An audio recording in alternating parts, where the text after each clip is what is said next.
жашырып жараса от салды оянмақ болармын таң асып.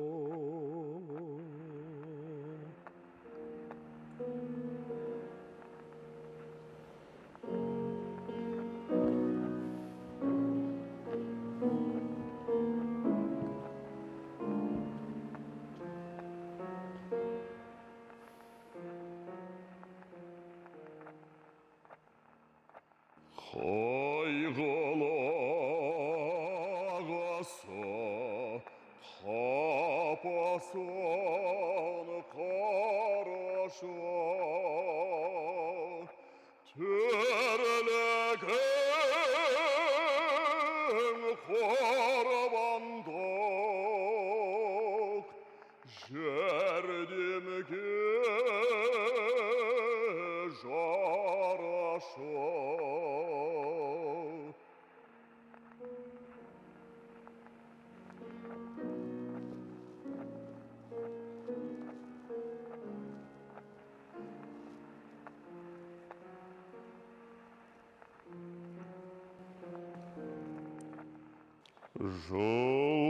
Жылатқан жаласы, жылаған баласы,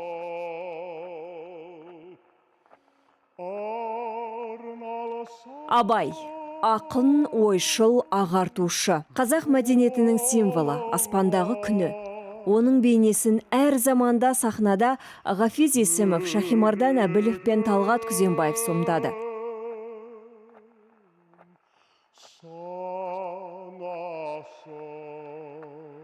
Әрқайсысы Абайдың ерекше, өзіндік портретін жасап шықты.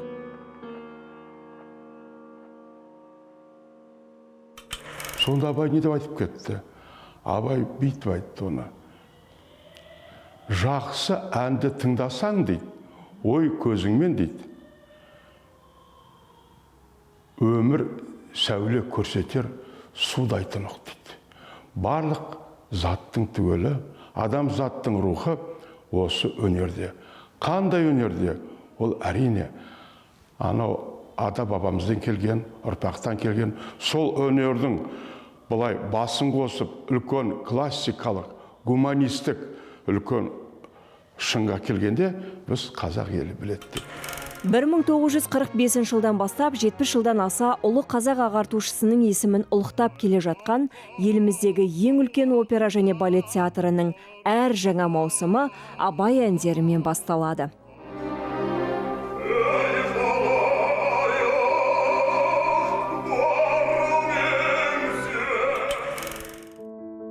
Бірақ театр тарихы одан бұрын 1934 жылдан басталады. Сол кезде бір жыл бұрын құрылған студияның сахнасында Айман Шолпан музыкалық комедиясының премьерасы болады. Содан басталады, 34 жылдан басталады. Сол Мұхтар ағамыздың еңбегімен либреттесін жазған өзі, әрине бұл үлкен арман болды. Үлкен болашаққа, үлкен осы елім, жерім деп Абайдың армандап кеткен. 1941 жылы театрдың жеке ғимаратының құрылысы аяқталған соң, өнер ордасының есігі ресми түрде айқара ашылды. Сол жылы театрға академиялық мәртебесі берілді. 2020 жылы театрдың 87-ші маусымын қазақ өнерінің қара шаңырағы, Қазақ ұлттық академиялық опера және балет театры ретінде өткізді.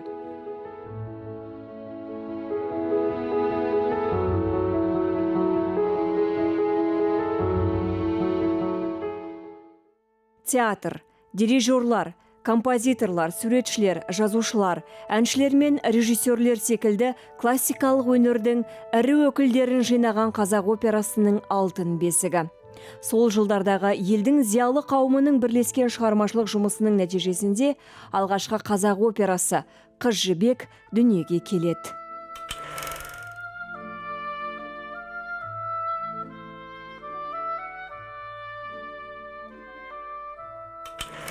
Жібек партиясын орындаған үшін жас әнші Күләш Байсейітова алғашқылардың бірі болып КСРО халық артисі атағына ие болады. Күләштан кейін бұл рөлді теңдессіз талант Шабал Бейсекова, Роза Жаманова және қазақ сахнасының аңызы Бибігүл Төлегенова орындаған.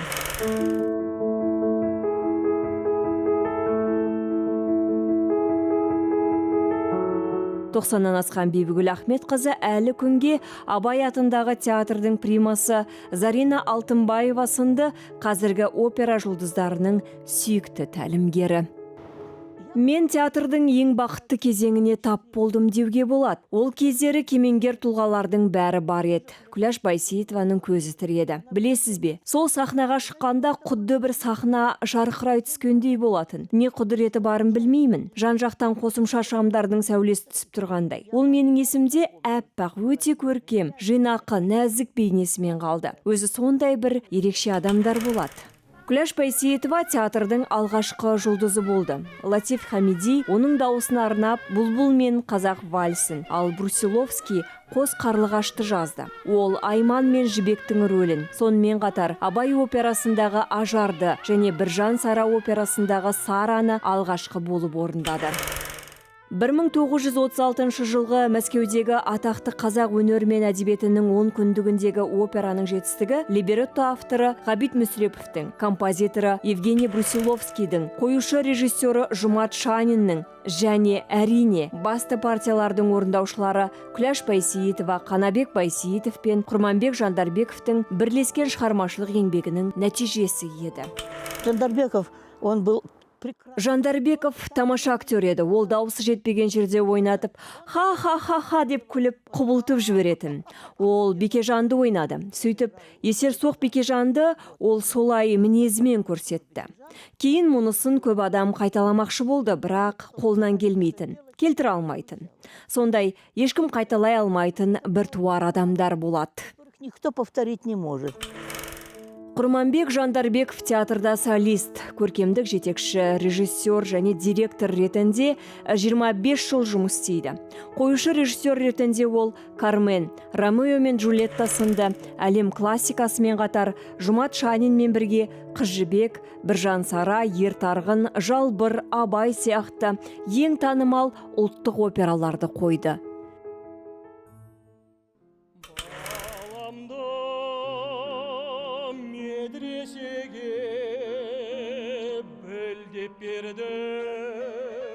Соғыс жылдары театр труппасы Абай операсын сынады. Ол ең атақты спектакльге айналып, қазақ опера өнерінің классикасы атанады. Либреттосын Мұхтар Әуезов жазады, ал операның музыкасын біртуар музыкатанушы және дирижер Ахмет Жұбанов пен композитор көптеген әннің романс пен вальстың авторы Латиф Хамиди жазады. Абай операсында Абайдың өлеңдерінен жазылған.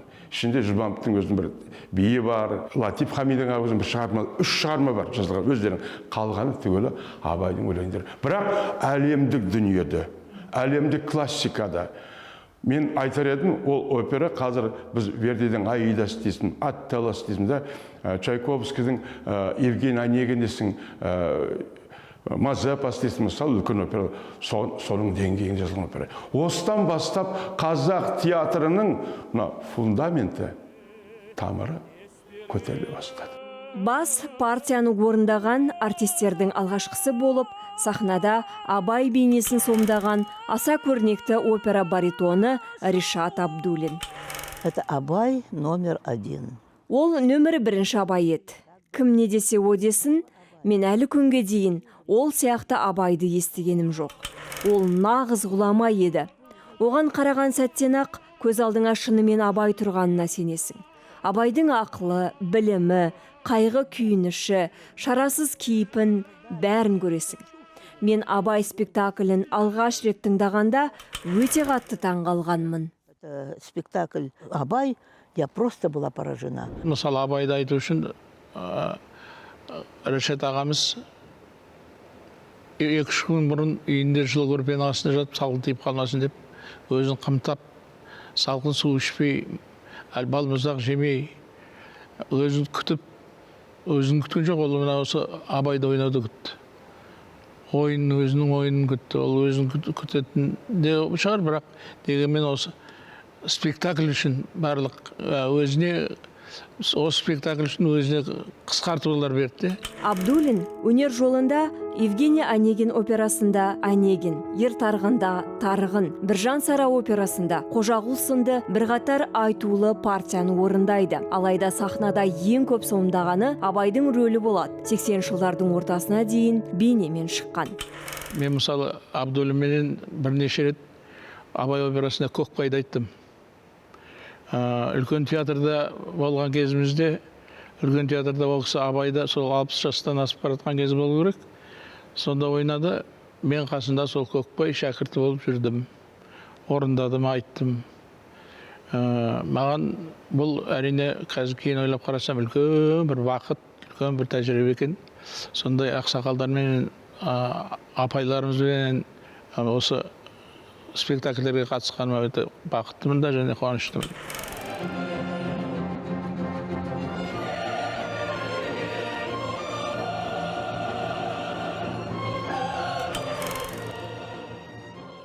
Соғыстан кейін театр қарқынды дами бастайды.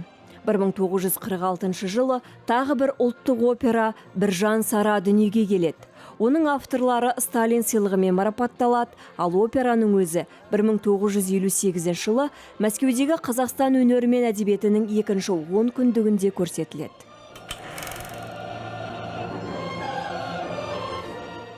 Шабал Бейсекова театрда 1936 жылы Алматы музыкалық техникумының студенті шағынан бастап ән салған. Қазақ өнерінің алғашқы 10 күндігінде театрдың жеке құрамымен қатысқан соң, оны Мәскеу консерваториясына оқуға жібереді. Сол жерден Шабал Бейсекова туған театрына қайтып келіп, 30 жылдан 80 жылдарға дейінгі ең танымал опера жұлдыздарының бірі болады. Вторая қыз жібек была у нас Шабал Бейсекова. Шабал Бейсекова екінші қыз жібек болды. Оның дауысы әдемі, өте сұлу еді. Кейін оның орындауында Джульеттаны тыңдадым. Бізде Ромео мен Джульеттаны қойған еді. Білесіз бе, тыңдап отырып, құдайым-ай, осындай да дауыс болады екен-ау деп ойладым. Дауысының тембрі ғажап, ертегідегідей сұлу болатын. Осы екі жұлдызымыз бар еді. Біріншісі әрине Күләш апай, екіншісі Шабал Бейсекова. Вторая Шабал Бейсекова. Шабал Бейсековамен бірге Қыз жібек операсында жолдасы Каукен Кенжетаев және Байғали Досымжанов ән айтқан. Байғали Досымжанов сахнада есте қаларлық бейнелерді сомдаумен қатар режиссер, кейіннен театрдың көркемдік жетекшісі қызметінде атқарған. Байғали Досымжанова у нас называли казахским Лемешевым. У него был очень красивый. Байғали Досымжановты бізде қазақтың Лемешеві деп атайтын. Оның тембрі өте әдемі еді. Тенор және диапазоны зор болатын. Ұйықтай ғой сұлуы мәнін керемет айтатын. Менің ойымша Лемешевтен де әдем айтатын. Дауысы өте сұлу еді.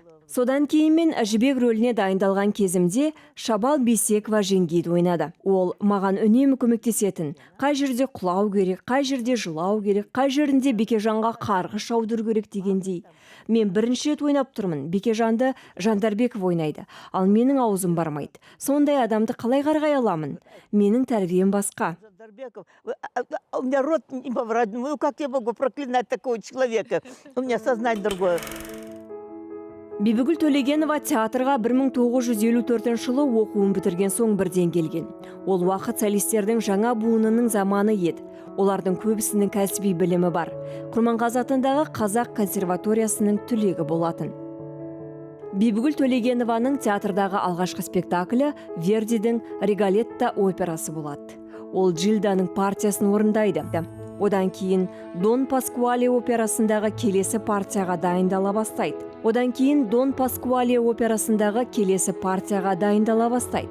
Театр ол кезде Руслан мен Людмила, Пиковая дама, Ұйқыдағы ару, Ромео мен Джульетта, Трубадур және Мыс салтатты сынды шетел классикасын меңгеруді мақсат еткен еді. Бірақ өкінішке орай өмір ағыны басқа арнаға бұрылады. 1956 жылы жас әншіні Жамбыл атындағы Қазақ филармониясына ауыстырады. Сол жерде Бибігүл Ахметқызы 15 жыл қызмет етіп, халықтың махаббаты мен ықыласына бөленіп, көптеген атақ марапатқа ие болады. Ал теңдессіз әнші Күләш Байсейітова 45 жасында 1957 жылы қайтыс болады. Дүниеден ерте кеткен әншінің орнын КСРО халық артисі. 60 жылдары театрдың абыройын асқақтата түскен әйел партияларын озық орындаушы Роза Жаманова басып, Мәскеудегі қазақ өнері мен әдебиетінің екінші 10 күндігінде Біржан Сара операсындағы Сараның рөлін орындайды. Бибігүл Төлегенова театрға 1971 жылы бірақ оралады және бірден Қыз жібек операсындағы бас партияны орындайды. Бибігүл Ахметқызының алғашқы 2 спектаклінде дирижер пультінде Нұрғиса Тілендиевтің өзі тұрған екен. Алайда ол театрда одан бұрын 1953 жылдан бастап жұмыс істеген.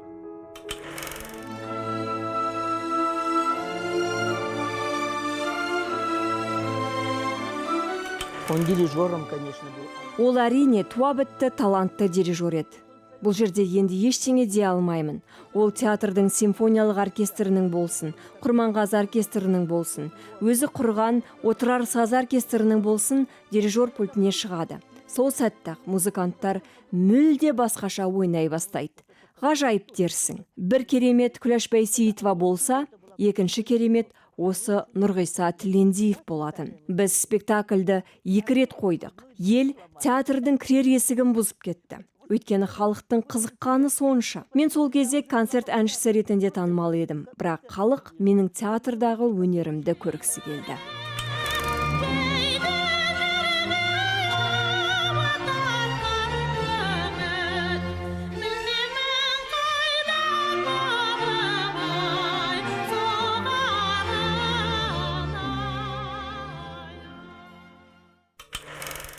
Қазір Әлібек Дінішевтің театрда көріне қоюы сирек. Әншілердің жас буыны осы құнды сәттерді дәл қазір өзі көрген ақсақалдар туралы әңгімелеп отырған Әлібек Мұсаұлы сияқты көп жыл кейін толқыныспен сипаттап отыратын болар. Қазақстандағы ең жан толғандыратын тенор иесі 1978 жылы Абай атындағы опера және балет театрының солисі атанады. Оған дейін Бибігүл Төлегенова сияқты филармония қабырғасында танымал болады.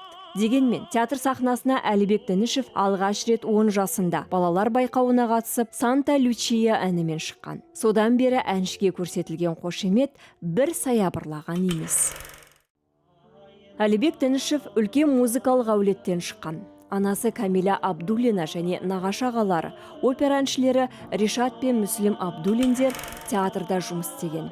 Болашақ артист бала кезінен сахна сыртында еркін жүріп, шығармашылық ортада өседі. В этом театре раньше жили. Бұрын осы театрда әртістер тұрған.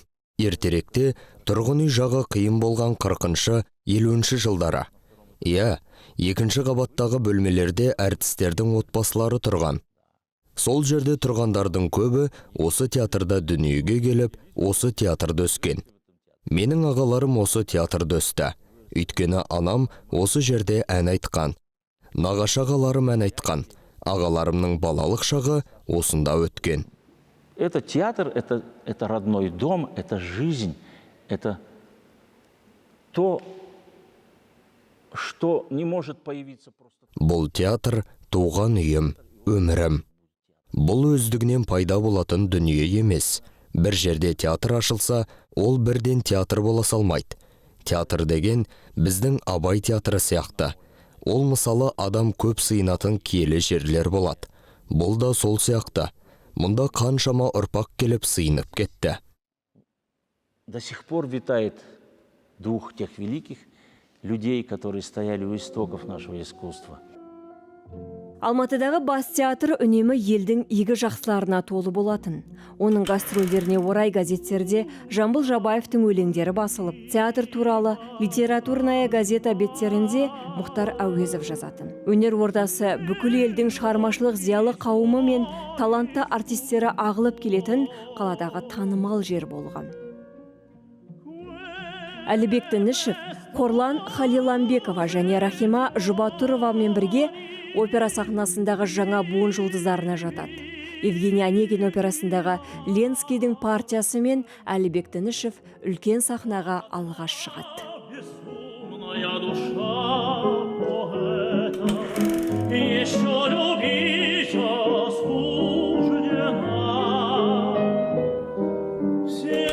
А Оказывается, театр тогда готовился к гастролям в Москве на сцене Большого театра. Были замечательные такие эпохальные гастроли. Ол кезде Мәскеуге үлкен театрдың сахнасына гастрольмен баруға дайындалып жүрген екен. Тамаша, есте қаларлық гастроль болды. Үлкен театр бізге сахнасын босатып берді. Біз онда жазда театр маусымы нағыз қызған шақта бардық. Үлкен театрдың сахнасында бүкіл репертуарымызды көрсеттік. Алғаш рет мен сол жерде, мұнда емес, сахнаға шығып, Ленскийді шырқадым. Бұл партия менің бүкіл шығармашылық өмірімде бірге болды. Үлкен театрдың сахнасына алғаш рет шыққан қызық болды. Ал көп жылдар кейін мен сол үлкен театрдың труппасымен Ленскийді орындадым. Сонда маған киім берді. Жекпе-жек сахнасы. Мен тон киіп отырмын. Қарасам, берген киімінде Лемешев деп жазылып тұр. Оның бәрін кезінде Сергей Яковлевич Лемешев пайдаланған екен. Это все когда-то использовал Сергей Яковлевич Лемешев. Ленскийдің бейнесі әншіні одаққа танымал қылады. Кеңес баспасөзі оның орындауындағы нәзіктік, ерекше лирика мен даусының сұлулығын атап өткен. Жас артисті әлемнің үздік Ленскийлері атанған Леонид Собинов пен Сергей Лемешев сынды өткеннің ұлы шеберлерінің дәстүрін жалғастырушы асқан дарын атап кетеді. Одан басқа туған театрының сахнасында артист князь Игорь операсындағы Владимирді, Абай операсындағы Айдарды және басқа көптеген образды сомдайды. В основном я очень много пел с Серкебаевым. Негізі мен Серкебаевпен көп шырқадым. Өйткені мысалы Абай операсы, немесе Евгений Онегинде, Травиатада, бәрінде біз жүретінбіз. Баяғыда Травиатамен бір қызық жағдай болған. Қазақ телефильм Ермек Серкебаев шырқайды деген фильм концерт түсірді. Сонда Жермонның ариясы сахнасы бар еді. Мені соған Альфредоны ойнауға шақырды. Сөйтіп мен оған қарай еңкейем. Ол маған «Жеріңді туған ұмыттың сен Провансты» деп шырқап жатыр. Ал мен сол кезде қаншама жылдан кейін кинода емес, кәдімгідей сол театрдың сахнасында онымен бірге өнер көрсетемін деп ойламаппын да. Наяву. Атақты жұлдыздарының бірі. Мемлекеттік сыйлықтар мен ордендердің иегері, халық артисі және социалистік еңбек ері, 60 жылдық шығармашылық еңбек. Әнші ретінде алғаш рет өзі диктор болып жұмыс істейтін радиода 1947 жылы танылады. Тікелей эфирде әнші тыңдап жүріп жаттап алған Евгений Онегин операсындағы Гременнің ариясын орындайды. Содан кейін оны театрға солист ретінде шақырады. Маңайындағы адамдардың ақылымен Ермек Серкебаев Құрманғазы атындағы консерваторияға ән айту классына түседі де 2006 жылға дейін сахнаға қызметін адал атқарады.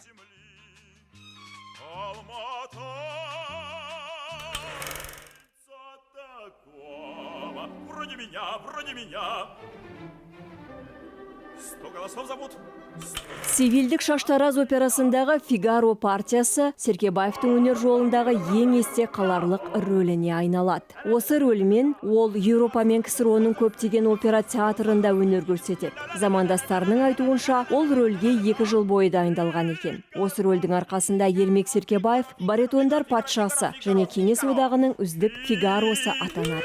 У нас много хороших. Бізде жақсы, тамаша әншілер көп, бірақ Серкебаев сияқты Фигароны мен әлі көрмедім. Мына жағдайға мен өзім куә болғанмын. Біз Неглинная көшесіне келдік. Кеңес уақытында ол КСРО министрлігі мен мәдениет басқармасы болатын. Бәрімізді сонда жинап алатын. Әлдебір бригадалар болады, біз өнер көрсетеміз, шетелге әлдебір фестивальдарға жіберетін. Сонда Серкебаев келгенде бүкіл баритон қатарға сап түзеп тұра қалатында былай дейтін: «Түзел, Кеңес одағының бірінші Фигаросы келді». Советского Союза. Ермек Бекмухамедович говорил. Ермек Бекмухамедұлы айтатын: «Сен не істесең де бәріне музыка есіп тұру керек» деп. Аула сыпырушы көшені тазалап қойды, сен далаға шықтың, сонда музыка ойнап тұрады. Міне үй салғанын көрдің, үйге қарасаң музыка ойнай жөнеледі. Өмірге, кәсібіне, адамдарға, істейтін ісіңе сондай көзқарас. Ештеңе қарамастан жақсы көру, ғашық болу. Жақсы көретін ештеңесі жоқ күндерде болады. Қиналатын кездер бар. Бірақ одан сынбай өту керек. Мені әлі күнге дейін алға жетелеп келе жатқан біздің сол ұлы ақсақалдарымыздың осындай өсиеті шығар. Наставления великих наших аксакалов. Опера режиссері Ләйлім Иманғазина қазіргі буынның өкілі. Осы жерде бүгін театрдың жаңа тарихын жасап жүргендердің бірі. Оның шығармашылық жолы 90 жылдарда басталды. Классикалық өнердің тірегі атайтын Байғали Досымжанов, Ермек Серкебаев, Бибігүл Төлегенова, Роза Жаманова және басқа көптеген артистердің тәжірибесін бойына сіңірді. Когда я пришла, и как раз попала на тот момент, когда реконструкция... Мен келгенде театрға реконструкция жасап жатқан. Ұжым әр түрлі алаңдарға көшіп жүрген кезге тап болыппын. Бірақ бір нәрсені айтып өту керек. Бізге келген шетелдік қоюшылардың бәрі осы жердің бір өзегі барын айтады. Өзегі бар, дәстүрі бар. Олар сендерді қандай жағдай болмасын біріктіріп тұрады. Мұны бірталай айтты. Өйткені қалай болғанмен де біздің театр репертуарлық. Ал репертуарлық театрда ең маңыздысы осы ұрпақтар сабақтастығы. Самое важное – это как раз-таки преемственность поколений. 90 жылдары театрдың жағдайы жақсы емес еді. Одақ құлағаннан кейін көрермен залы 93 жылға дейін бос тұрған. Ал 96 жылы театр реконструкцияға жабылады. Ол 4 жылға созылады. Сол кездері опера қойылымдарын декорация мен костюмсіз көрсетіп, концерт сияқты орындалатын. Бұл артистерге әсер етпей қоймады. Кейбірі сахнадан бір жола кетсе, қалғанының біразы сахна қимылы мен актерлық шеберлік дағдыларын жоғалтты. В нашем театре зародились все виды искусства, которые сейчас процветают в Казахстане, слава богу. Қазір Қазақстанда гүлденіп дамып жатқан өнердің барлық түрі біздің театрда дүниеге келді. Нақты классикалық өнер түрлері, музыкада, көркем өнерде, театрлық көріністік шығармаларда.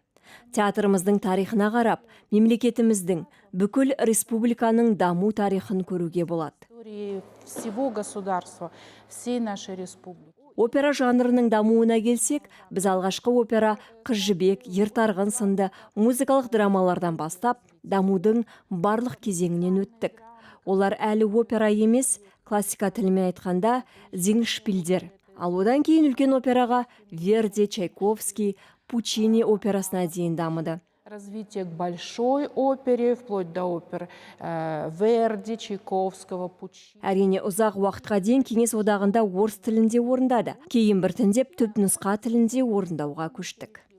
На исполнение на языке оригинала. 2000 жылдары театр реконструкциядан кейін ашылады. Ол кездері жұмыс өте көп болған. Ескі спектакльдерді қайта қалпына келтіріп, жаңа қойылымдар мен классикалық мұрадан жаңарған нұсқалар сахналанады. Осылайша театр афишасына Ләйлім Иманғазина қойған Богема мен Тоска, Юрий Александров қойған Турандот, режиссер Фирудин Сафаровтың Аида мен Фауст спектакльдері шығады. Театрға халық оралып, тұрақты көрермендер қатары қалыптасады. Алматинский зритель очень грамотный зритель, поэтому... Алматы көрермені өте зерек көрермен. Сондықтан жаңа спектакль шығару өте жауапты іс. Сынның астына қаларыңды алдын ала біліп отырасың. Саналы түрде соған барасың. Карменді модерн стиліндегі классикалық операны қоюға да мен солай, саналы түрде бардым. Постановку «Кармен» классической оперы в стиле модерн.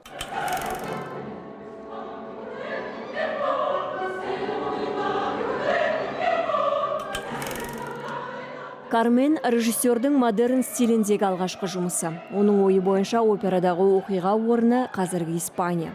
Осы шешімге сәйкес опера кейіпкерлерінің образы біздің замандастарымыз сияқты, олар ноутбук, автомобиль, мотоцикл, фото және бейне камераларды қолданады. 88-ге жеткен сыйлы жасына қарамастан театр тәжірибені жақсы қабылдайды. Осындай қадамның бірі италиялық режиссер және сценограф Матео Маццониді шақыру. Ол алматылықтарға Дон Паскуале операсына жаңа көзқарасын ұсынады.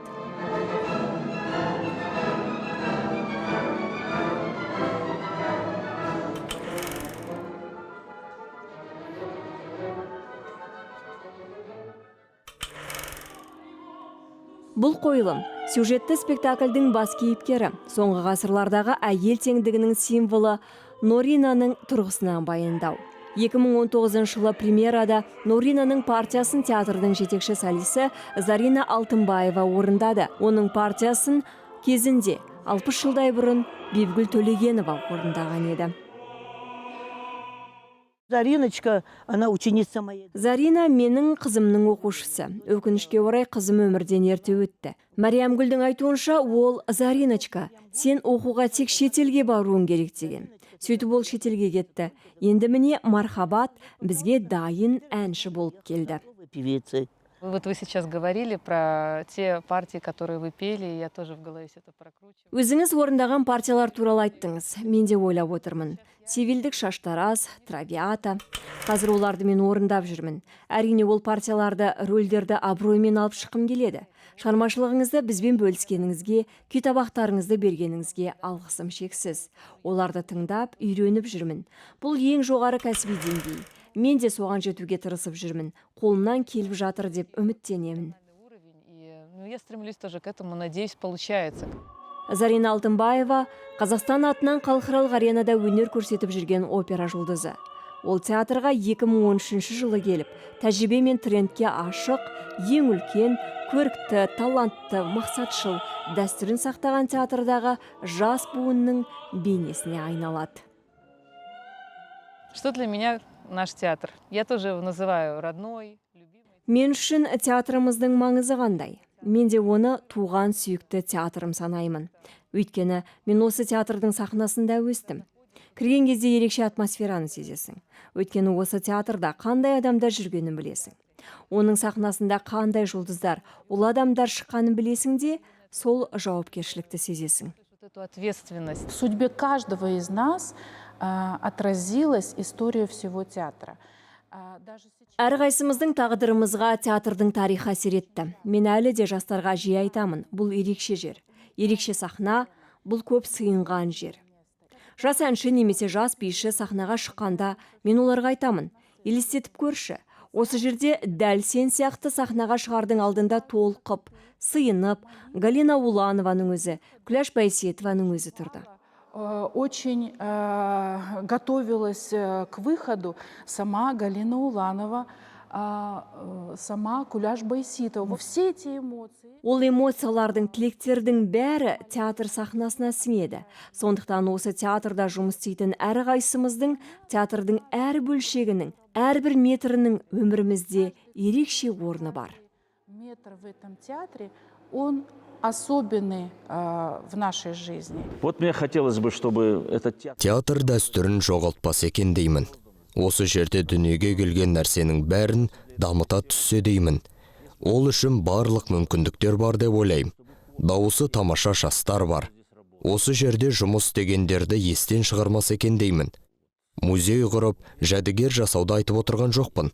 Оларды есіне түсіріп, айтып, әңгімелеп жүрсе деймін.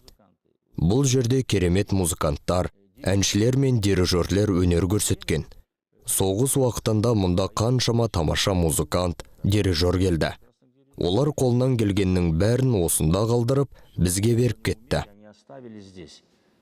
Как бы передали нам.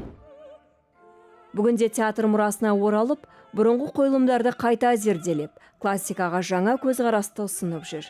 Соңғы реконструкциялардың бірі Қыз жібек операсына қатысты болды.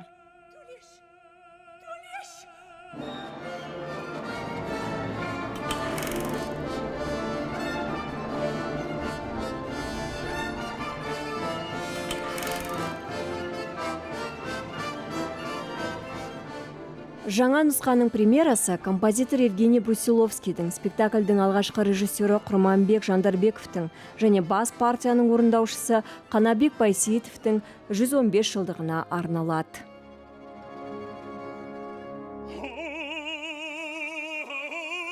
Ең қиын қазіргі таңда менің рөлім ол Қыз жібек операсындағы Бекежан рөлі. Өйткені менің алдымда қаншама адамдар бар. Ең Бекежан десең, бірінші ойға келетін ол Асанәлі Әшімов ағамыз. Қайбір адамдар енді операға келген кезде сынайды ғой. Кімге ұқсатады? Мына жерін қалай ойнайды екен, мына жерін қалай ойнайды екен. Одан кейін операда Бекежанды ең жақсы рөлін сомдаған Каукен Кенжетаев ағамыз болатын. сол көп адамдар сонымен салыстырады да, көргендер бар. Енді киноды бәрі, бүкіл Қазақстан бойынша бәрі біледі, сүйеді, сол киноны бәрі біледі шығар. 2020 жылғы Қыз жібек операсына 1934 жылға бастапқы либретто мен 54 жылғы музыкалық материал қайтарылады. Ресейлік қоюшы Михаил Панджавидзенің алдына қойылған басты міндет спектакльдің рухын сақтай отырып, соңғы технологиялар, сценография, қызықты режиссерлік шешімдер арқылы оның заманауи бейнесін жасау. Мұның бәрі операның жаңа бояуын ашты. Бұрынғы спектакльдерді реконструкциялау операмен қатар балетке де қатысты болды. 87-ші театр маусымының аяқталуына қарай балет труппасы Арам Хачатурянның жаңаланған Спартак балетінің премьерасын ұсынды.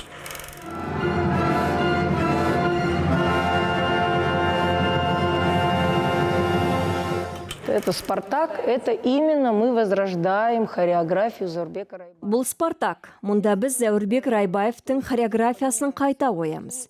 Өзгеретіні тек костюмдер мен декорациялар. Біріншіден, ол костюмдер мен декорациялар қазір қолданысқа жарамайды. Ескірген. Вячеслав Акуневтің мүлде жаңа декорациясы, ал хореографиясы Заурбек Райбаевтікі. Ал қойылымдық бөлігі ол ойластырылған картиналар, ауысымдар, концепциясы, сценография, супер шымылдықтың түсуі бәр қалады. Бұл тұрғыда біз отандық метрлердің мұрасын сақтағымыз келеді. Хотим сохранить наследие наших отечественных метров. Қоюшылар Заурбек Райбаевтың спектакліне қатысты үлкен жұмыс жасаған. Мизансценалардың жоғалған ерекшеліктерін қайтарып, хореографиялық мұраны сақтай отырып, костюмдер мен декорацияларды жаңартқан. Спартактың жаңа нұсқасында Гүлжан Түткібаева Қазақстанның балет өнерін дамытқан артистердің алтын шоғырына құрмет көрсетеді.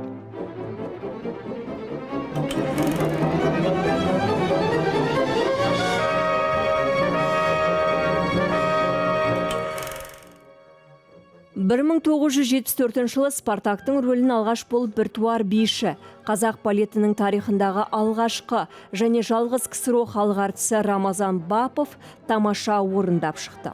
Спартактан басқа Аққулар көлі, Ромео мен Джульетта, Жизель, Қозы көрпеш, Баян сұлу спектакльдеріндегі партиялары мен көрерменнің есінде қалды.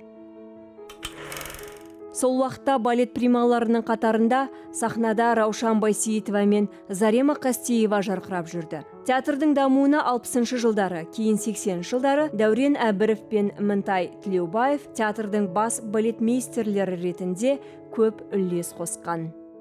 Қазіргі уақытта балет труппасын Қазақстанның халық артисі, прима балерина Гүлжан Түткібаева басқарады.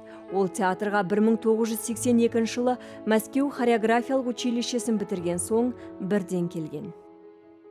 И первой же партией моей, большой партией, была партия Адетты Адили в балете «Лебединый». Менің алғашқы үлкен партиям Аққулар көлі балетіндегі Адетта Адилияның оны маған сеніп тапсырған Зәуір Ғалиұлы Райбаев.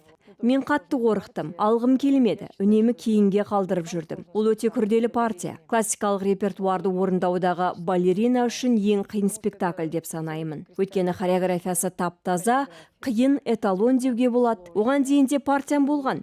Үлкен емес, бірақ фреска балетіндегі қалыңдықтың жеке партиясы. Партия, пускай она не такая большая, но сольная, партия невесты. Мен оны бұдан бұрын билеп шықтым. Зәуір Молдағалиұлы Райбаевпен жұмыс істедім. Хореографиясын қойған өзі болған соң, ол маған партияны көрсетті. Партию, так как это его хореография, и вводил меня в этот спектакль. 50-ші жылдары балет өнерінің қарқынды дамуын Зәурбек Райбаевтың есімімен байланыстырады. Сол жылдары ол солисттен гөрі балетмейстер ретінде таныла бастаған еді. Туған театрының сахнасында ол көптеген спектакльді қойды. Олардың қатарында Спартак пен Фрескиден басқа Шопениана, Раймонда, Болеро мен тағы басқасы болды. В этом плане, конечно, очень повезло.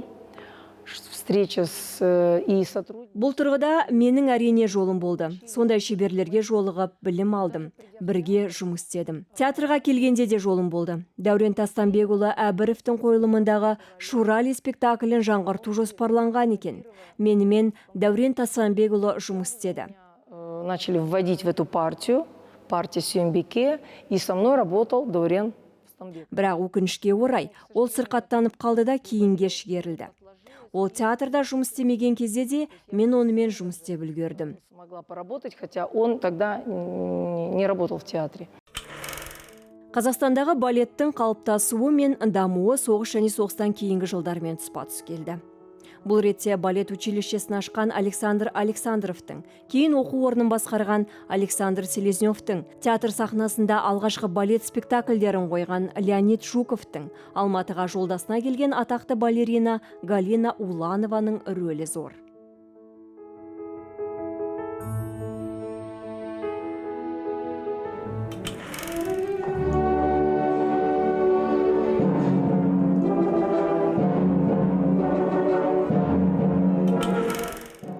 Театрдың музейінде оның костюмы 40-шы жылдардағы Бақшасарай бұрқағы балетіндегі Марияның көйлегі сақтаулы тұр. Уланова театрда билегенімен қатар училищеге жиі келіп, студенттермен ұзақ сөйлесіп, тәжірибесімен бөліскен екен. Ал қойышы хореограф ретінде театр сахнасында дирижер Владимир Пирадовпен бірге Жизель спектаклін қойған.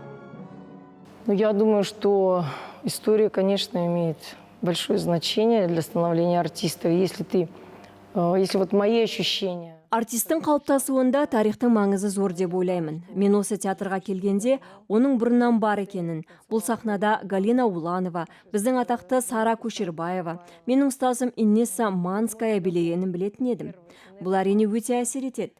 Осы жерде тарих жазылғанын, Қазақстанның балет өнерінің туғанын түсінесің. Ты понимаешь, что здесь творилась история, и здесь начиналось, зарождалось балетное искусство Казахстана. Рамазан Бапов, Раушан Байсеитова, Эдуард Мальбеков, Людмила Рудакова. Рамазан Бапов, Раушан Байсеитова, Эдуард Мальбеков, Людмила Рудакова, Дүйсенбек Нақыпов, Қайрат Мәжікеев. Олардың бәрі біздің көз алдымызда жүрді.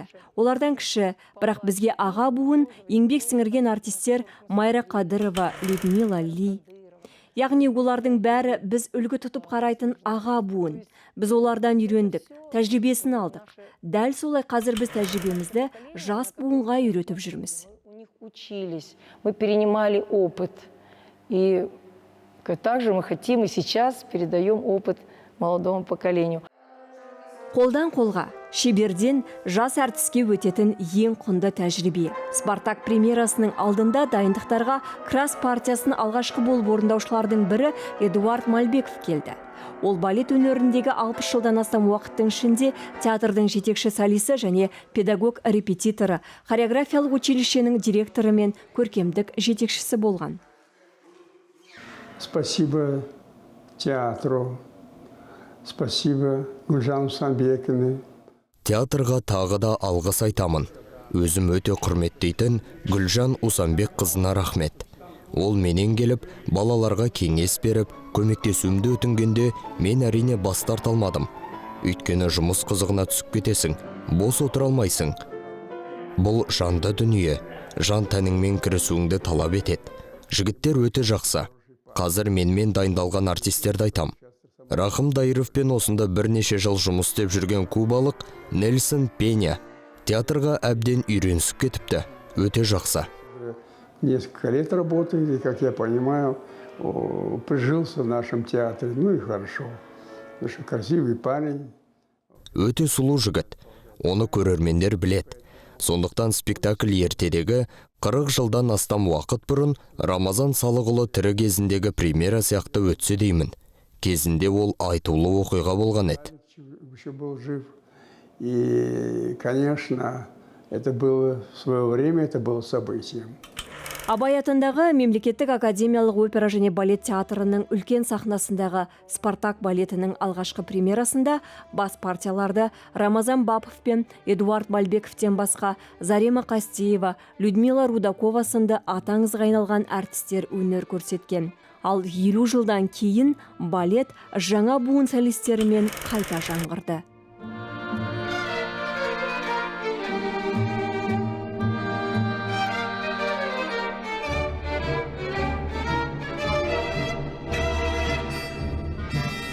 Что касается Спартака. Спартакқа келсек, ол мәдени мұра. өзін сыйлайтын, жақсы репертуары бар кез келген үлкен театрдың қоржынында осы спектакль болуы тиіс. Бар мүмкіндігіңді, техникаңды көрсетіп, эмоциялық тұрғыдан ашыла аласың. Өйткені оның музыкасы кей жерде жауынгерлік сарында және еркіндікке ұмтылатын мықты. Лирикалық дуэттер де бар. Ол жерде музыкасы керемет. Сондай романтикалық. Бұл өте мықты спектакль. Романтичная. Это очень сильный спектакль. Изначально первый «Спартак». Алғашқыда бірінші «Спартакты» қойған Юрий Николаевич Григорович. Ол жерде де ауқымды жұмыс. 3 актілі, ерлерге арналған күш қажет ететін балет. Бізде айырмашылық бар. Жалпы біздің «Спартакта» өте жақсы. Ерлердің кейбір биінде ерекшеліктер бар. Сахналарда қол қимылдары қазақша. Бірақ бізде де техникалық тұрғыдан жігіттерге «Спартак» үшін, «Крас» үшін қиын балет. Көпшілік қатысатын сахналары қызықты. Очень интересные массовые сцены. Кеңес балет өнерінің мэтрі Юрий Григорович кезінде театрға келген. Мұнда ол атақты балеті «Махаббат туралы аңыз» бен «Ромео мен Джульеттаны» қойған. Бұл театрдың реконструкциясынан кейін халықаралық байланыстарды қайта жалғап, қолдау басталған кезде болған. Мы действительно работали очень тесно, и у нас было какое-то взаимопонимание. Біз шынымен де өте тығыз жұмыс істедік, жақсы түсінісетін едік. Мен жарықты қалай қою керек екенін үйреніп жүрдім. Ол Симон Версаладземен қалай жұмыс істегенін, тағы басқа әңгімелерін айтатын. Тамаша кездер еді. Бізде сол кездегі Киров театрының, қазіргі Марин театрының атақты балеринасы Габриэла Комлева да жұмыс істеді. Ол бізде Баядерка мен ұйқыдағы ару спектакльдерін қойды. Бізде Қызыл Жизель мен Анна Каренина спектакльдерін қойған заманауи хореографияның метрі Борис Эйфман еді. Біз жанында жүріп жұмыс істедік. Оның ассистенттері қалай жұмыс істейді, өзі қалай жұмыс істейді, нені талап етеді дегендей. Мұның бәрі жұмымыздың жұмысын байытады. Әрине біз ол шеберлердің бойындағы барын сіңіріп қалуға тырыстық. Вообще работу нашего коллектива. И, конечно, мы старались впитывать все, чем обладают эти мастера. Соңғы бірнеше жылда театрдың балет труппасы гастрольдерінің ауқымын айтарлықтай кеңейткен. Пандемияға дейін ұжым ежелден келе жатқан грузин театрының сахнасында Бақша сарай бұрқағын ұсынып, Францияда тамаша өнер көрсетіп, лондондық Колизейдің атақты сахнасына алғаш шықты. Шетелде труппаны жылы қарсы алады. Қазақстандық артистердің техникалық тұрғыдан шыңдалғанына ризалық білдіреді. Бұл бекер емес. Театр балетінің жаңа буыны аңызға айналған артистердің тәжірибесін сақтап, байта білген мұрагерлері. Театр я пришел в 2007. Мен театрға 2001 жылы бірінші курста оқып жүрген кезімде келдім. Тәжірибеден өтудің алғашқы күндерінен бастап, балет өмірінің дәмін сезіп, театр атмосферасына тәнті болдым. Шынымен де біздің қабырғамызға өнер сіңген. Мұнда шабыт келіп, өнеріңді көрсетуге, жақсы орындауға құштар боласың. Бұл менің туған қалам, менің туған театрым. Қай жерде жүрсем де, қандай театрда билеп жұмыс десем де, мен туған жерімді аңсап тұрамын. Мен театрымның, қаламның патриотымын. Театр своего города. В театр я пришла работать в 2004 году. Театрға жұмыс істеуге 2004 жылы келдім. Біз үшін ол кезде театрымыз сондай мол, ауқымды репертуары, қаншама жылдық тарихы бар Қазақстандағы жалғыз өнер ордасы еді. Өйткені біздің сахнада әлемдік жұлдыздар билеген. Әрине, осы театрға жұмыс істеуге шақырту алу үлкен мәртебе болатын. Сондықтан мен өте бақытты болдым. Ол кезде Эдуард Мальбеков көркемдік жетекші еді. Ол маған мемлекеттік емтиханнан кейін бірден келді де, мені театрда күтетінін айтты. Сол кезде қуанышым қойныма сыймады. Меня в нашем театре. И счастья не было предела тогда на тот момент. Многие спектакли, ведь в целом, конечно, на сегодняшний молодежь лучше подготовлена. Көп спектакль, жалпы бүгінгі жастардың дайындығы бұрынғы заманға қарағанда жақсы. Олар бәрібір бізден артық. Қаласақ та, қаламасақ та солай. Бұрын кейбір ерекше сәттер болды. Мысалы, Спартак спектакліне қатысты сондай жағдай болды. Өйткені оған Рамазан Бапов сияқты шеберлер қатысқан еді. Сондықтан әрине, қазір барлығы сол деңгейде билейді. Спектакльді ұзақ, тамаша өмір күтіп тұр деген үміттемін. И я надеюсь, что у спектакля ждет прекрасная и долгая жизнь. Қоюшылардың әрқайсысы жаңа Спартакты дайындауға бар ықыласымен кіріскен.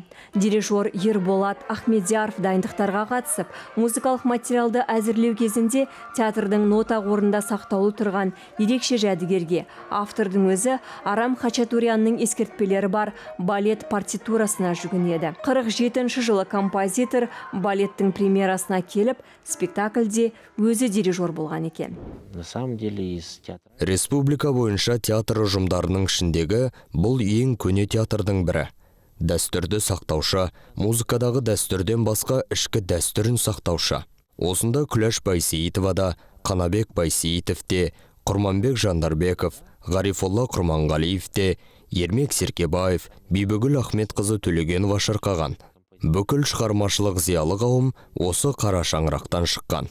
Бір қызығы, қазақ классикалық музыкасының бастауында тұрған біздің композиторлар осы театрға, осы сахнаға, осы ұжым мен құрамға арнап жазған. Сондықтан біздің нота қорымыз өте бай, сирек, қолдан жазылған материалдар бар. Бұл тұрғыда біздің театрға тең келері жоқ деп санаймын. Бүгін Абай атындағы театрдың симфониялық оркестрінің құрамында 80-нен астам музыкант бар. Қазіргі афишаларда көрсетілген репертуарда 60-тан астам опера және балет спектаклі бар. Оркестрмен жұмыс істеген дирижердің бәрі бір ауыздан бұл жердегі музыканттардың деңгейі өте жоғары, маэстроның қолын қалтқысыз сезетінін айтады. Әртүрлі кезеңде оркестрге елдің музыкалық өнерінің үздік өкілдері жетекшілік еткен. Ерболат Ахмедияров театрға тәжірибеден өтуші ретінде 2006 жылы Құрманғазы атындағы Қазақ консерваториясындағы оқуынан кейін келген. Консерваторияда ол Қазақстанның халық артисі, аса көрнекті маэстро Төлепберген Әбдірашевтен білім алған. Его часто приглашают. Оны театрға спектакльдерге дирижерлік етуге жиі шақыратын. Ол өзі де осы театрдың бас дирижері болған. Валерий Дмитриевич Руттерден кейін бас дирижер болған. Руттер 70 жылдары ұжымды басқарған. Баспасөз ол туралы тек жақсы пікір жазатын. Театрдың бас дирижерінің еңбегін орындау стилімен оркестрдің, солистер мен хор үнінен көріп, ерекше атап өтетін. Валерий Дмитриевич, это вот мне старшее поколение с оркестра рассказывали, что...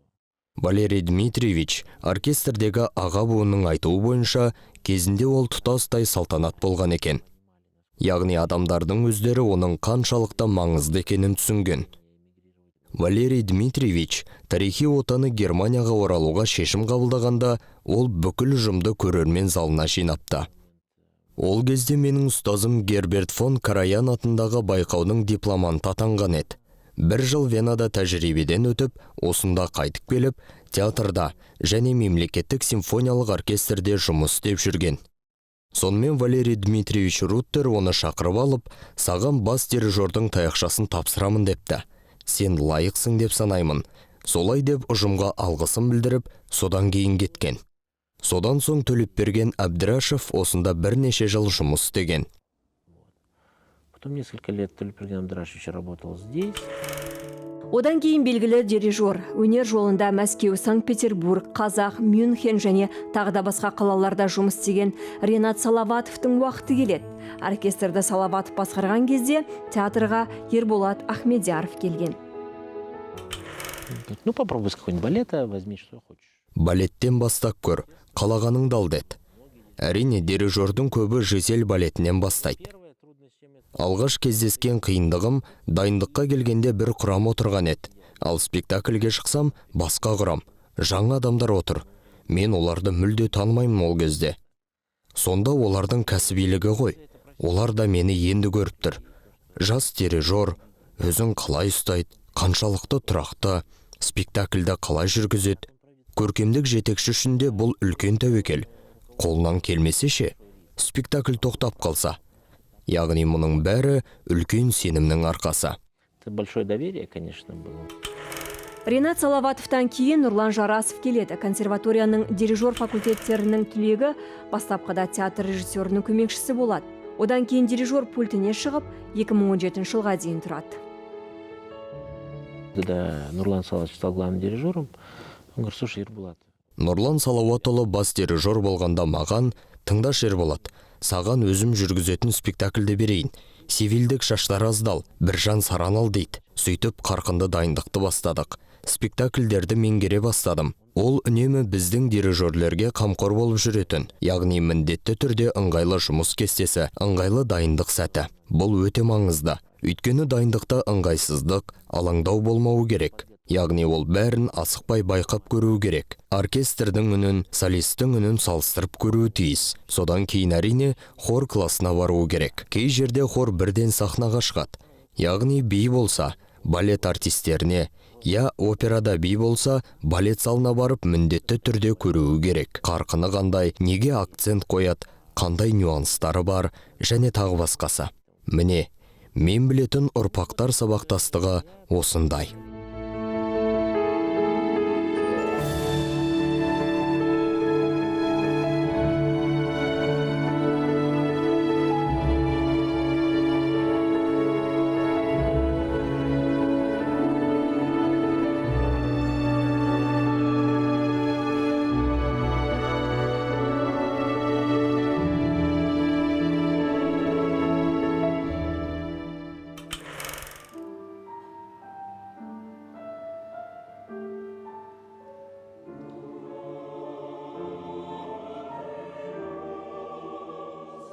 Ұрпақтар сабақтастығы опера әншілері, балет артистері мен оркестр музыканттарымен қатар хор ұжымынан да көрінеді. Хор ұжымынсыз әлемнің ешбір театрын елестету мүмкін емес. Олар да өз дәстүрін, жаңа жобаларды жүзеге асыру үшін берік іргетасын мұқият сақтап отыр.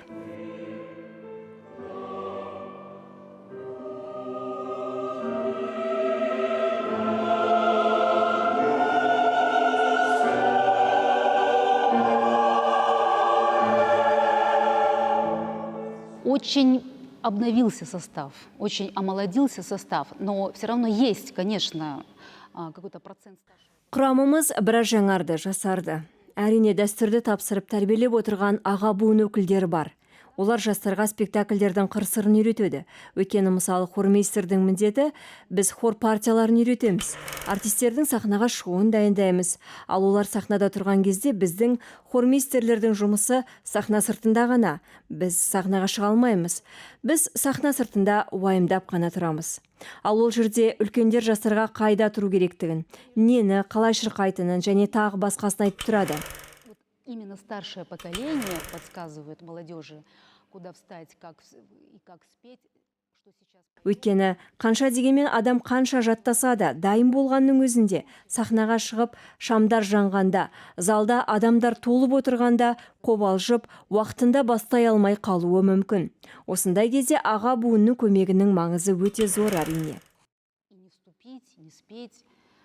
Так что и тут колоссальное значение имеет вот как раз-таки старшее поколение. Әлия Темірбекова елдегі бас театрдың хор репертуарымен 20 жылдан астам уақыт жұмыс істеп келеді. Ұжымды жаңа кәсіби деңгейге шығарған, оның шығармашылық толысуы мен айрықша ұйымдастырушылық қабілеті бас хормейстер лауазымында айқын көрінеді.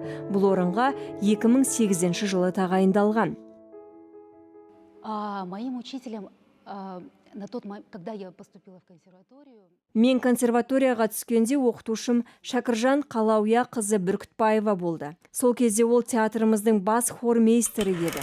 Өзі Базарғали Әжұлы Жаманбаевтың шәкірті болатын. Сондай шағын үрдіс бар еді. Базарғали Әжұлы бас хормейстер болғанда, ол сонымен қатар консерваторияда білім берген профессор еді. Әлі солай. Яғни олар консерваторияда сабақ беретін, әрі бізді хормейстерлерді тәрбиелейтін. Нас, хормейстеров. Театр хоры тек 50-ші жылдарға қарай жеке шығармашылық ұжым болып санала бастайды. Оған дейін музыкалық студия құрылған жылдары жеке-жеке қазақ және орыс опера труппалары болған. Кейін оларды бір ұжымға біріктіріп, артистер бас партияларды да, хор партияларында орындайтын болған. У них был такой девиз: нет больших и малых ролей.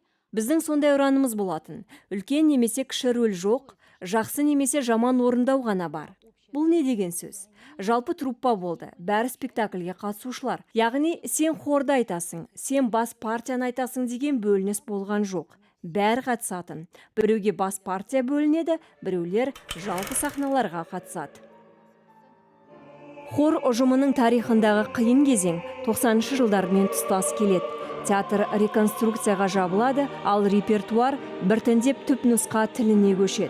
Бұл өзгерістер артистерге қиынға түседі. Кейбірінің естелігі бойынша шетел тілін меңгере алмағандықтан көбісі тіпті театрдан кеткен екен. Время требует больше образованности, больше интеллектуалов. Уақыт жан-жақты білімді болуды, зерделі болуды талап етеді. 90 жылдары біз репертуарды тек екі тілде, орыс және қазақ тілдерінде үйрендік. Өйткені бүкіл еуропалық музыка орыс тілінде болатын. Ал 2000 жылдардан бастап біз түпнұсқа тіліне көштік. 90 жылдардың соңы. Сол кезде французша Кармен, итальянша Травиата, Риголетта болды. Хордың жартысы мұны қабылдамады, бірақ кейін қызық болды. Ал қазір хордың түпнұсқа тілінде айтқаны қалыпты жағдай. Бұл зор жетістік. И сейчас это уже закономерно, что хор поет на языке оригинала. Это уже какой-то большой рост. Бүгінде мұнда 70 адам жұмыс істейді. Оркестр сияқты хорда барлық қойылымға қатысады. Мақсатшыл әрі талапшыл хормейстер ұжымның қызметші аспапқа айналуына жол бермей, олармен креативті топ сияқты жұмыс істейді. Дербес шығармашылық ұжым ретінде өнер көрсетуін жоспарлап, акапелла жанрындағы жеке бағдарламасын әзірлеп жүр. И жанр акапелла, это, конечно, это... Акапелла жанры әрине хор өнерінің ең биік шыңы. Себебі аспаппен сүйемелдеу жоқ. Сондай мақсат қойып отырмыз. Оны да еңсереміз деп ойлаймын. Ол үшін барлық мүмкіндік бар. Бұл жобалардың әрқайсысы әртүрлі. Біз қайта өрлеу дәуірін ұсынғымыз келеді. Тек концерттік орындауда ғана емес, театр хоры болғандықтан қайта өрлеу дәуірін театрландырылған түрде ұсынғымыз келеді. Театрализовано. Режиссерлер, артистер мен музыканттардан басқа театрдың дамуына суретшілер зор үлес қосты. Олардың қатарында нағыз айтулы тұлғалар Всеволод Теликовский, Сергей Калмыков тағы басқалары болған. Бүгінде театр музейінен құнды жәдігерлер, сол атақты кеңестік суретшілердің декорацияларға жасаған эскиздерін көруге болады. Театрдың алғашқы суретшісі Анатолий Ненашев болатын. Қыз жібек операсының сценографиясы соның қылғаламынан шыққан. Бұл жұмыс үшін ол Париждегі декорациялық өнер көрмесінің алтын медаліне ие болады. Театрдың бас суретшісі болған алғашқы әйел Гүлфайруз Исмаилова. Ол бұл орында 16 жыл отырып, 30 шақты спектакльге ескерткіш жасаған. Театрда жұмсақ декорациялар, тігін және бутафорлық 3 қол өнер цехы жұмыс істейді. Сценография мен костюмдер жасауға италиялық немесе ресейлік сияқты шетелдік мамандармен қатар қазақстандық суретшілерді де шақырады. Мысалы, Павел Драгунов пен София Тасмағанбетованың шығармашылық бірлестігі театрға арнап жаңарған Біржан Сара Қыз жібек опералары мен Ұлы далаңыздары балетіне эскиздер жасады. Ресейлік қоюшы Вячеслав Окунев жаңартылған Спартакпен қатар 9 спектакльдің әлемін жасады. Оның эскиздері бойынша 300 костюм тігілген. Спектакль бойы сахнадағы декорациялар толығымен 15 рет ауысқан. Түкпірдегі 10-20 метрлік орасан зор маталардың бәріндегі сурет қолдан салынған. Түкпірдегі 10-20 метрлік орасан зор маталардың бәріндегі сурет қолдан салынған. Айдос Әбдікәрімов жұмсақ декорацияларды әзірлеу бойынша өндірістік цехының меңгерушісі. Театрда суретші декоратор болып 15 жыл жұмыс істейді. Но это у нас финал Спартака. Бұл Спартактың соңы. Аспан картинасы. Бірінші план. Біздің орындауға тиіс өз міндетіміз бар. Қазір біз мына суретті салып жатырмыз. Біздің міндетіміз оны суретшінің ойындағыдай етіп салып беру. Түстерін таңдап, осында жасаймыз. Бағандар мен үстіңгі бөлігін салу керек. Қазір түсін таңдап жатырмыз. Байқап көреміз. Жұмыс барысында толықтырамыз. Мы подбираем сейчас цвет, смотрим и в процессе работы все дополняем. Сахнада Римнің ұлылығын көрсететін орасан зор тасбағандарды шын мәнінде бір қолмен ақ көтеруге болады. Бутафор цехында әр қойылым шеберлігіне сын. Өте үлкен жұмыс көлемі мұнда санаулы күнде орындалады. Реквизит командасы керемет иллюзия жасау өнерін шебер меңгерген. Залдағы көрермен сауыттары, алтын мен бағалы тастардың жарқылынан көз алмай отырғанда, шын мәнінде олардың бәрін шеберлер бижутерия, пластик пен матадан жасайды. Сондықтан көрермен тек тамаша орындаушылар, музыкант пен қоюшыларға ғана емес, бүкіл цехтарға, театрдың барлық қызметкеріне, оның мәңгілік тарихына үлесін қосатын адамдарға қошемет көрсетеді.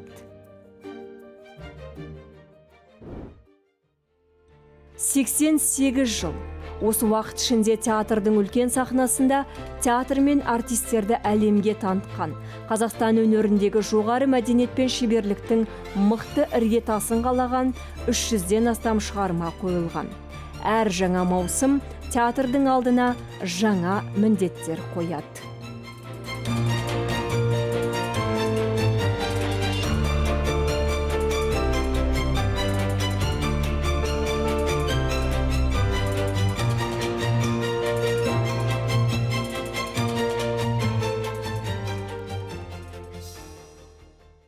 Енді біздің алдағы жоспарымыз, иншалла 3 жылдан кейін енді бұл опера театрына 90 жыл болады.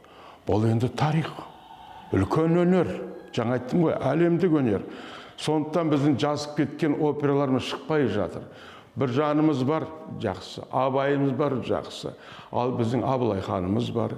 Біздің Қызыбегіміз қазір жақсы деген секілді. Жалбырымыз қайда, ер тарғанымыз қайда деген секілді мысалда. Тағы басқа Жұмбақ қызымыз бар деген секілді.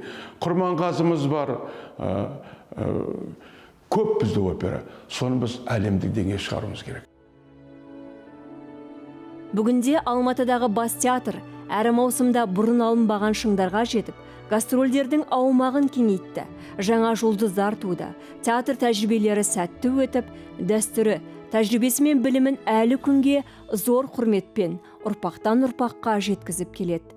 Театр елдің рухани символы және күллі ұлттық өнердің қайнар көзі болып қала бермек.